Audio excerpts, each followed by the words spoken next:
How many of you boys and girls have ever dreamed and thought about going either to the North or the South Pole? You ever had that idea? Oh, I see a few. Well, you know, I've often wondered what it would be like to go to the North Pole or to the South Pole. You know, I used to think that if a person could get to the South Pole, it would be a very wonderful, warm climate. Did you ever think that? Well, you know, they tell me that's not true. I haven't been to either one. But when the great explorer Shackleton was on his quest to see the South Pole, the elements drove a number of them back, and they couldn't finish that conquest.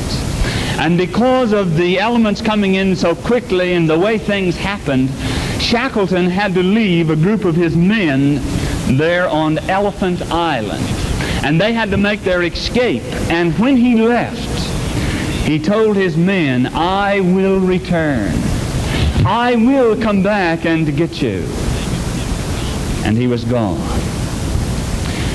Well, Shackleton and his other men tried in vain for many days to get back to Elephant Island and to get the men they had left there. But the canal was filled with a sea of ice, and there was no way to get through, and they tried and tried and tried, but they just couldn't make it. The men that he had left back there on Elephant Island had just a few scant supplies. And Shackleton knew that unless he got back there within a very short time, they would run out of food. There would be nothing that could cause them to save themselves from starvation. And so every day they tried to get that little boat that they had with them up that canal. But it was unsuccessful. One day, as he inched that little boat up the canal, they noticed that the ice opened and the canal cleared, and there was just a few feet of clear water, and so they sailed that little boat right into Elephant Island. As they pulled to the shore, the men were standing there that had been left behind. They quickly grabbed the supplies that were there on the shore. They ran up the gangplank they let down, and they pulled it up, and they went back out that little canal. And as they looked back, they saw it close again.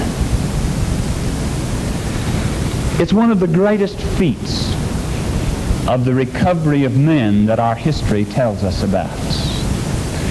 And Shackleton said, after the excitement, because there was much tenseness and much excitement as they went through that little canal, picked up the men and returned out, a time period of less than an hour in retrieving those men. And it was the only time the canal had been opened. After the danger and after they had gotten out, Shackleton asked his men, "Why was it that you were standing there on the beach, your sleeping bags all rolled up, all of your gear packed and ready to go just when we arrived?" "Oh," he said, "sir, you told us you would return. And every morning when we got up, we rolled our sleeping bags, we packed all of our gear, we carried it down to the seashore, and we waited. And every day we said, this may be the day." We were ready every day, sir. And you know, boys and girls, as I thought of that story, I thought of another individual that said, "I will come again." And I wonder if we, each day, are ordering our lives in such a way that when Jesus comes, if we will be ready to go with him. Shackleton's men were saved because they were ready. And boys and girls, you and I will be saved in God's kingdom because we have prepared, because we have made our lives ready.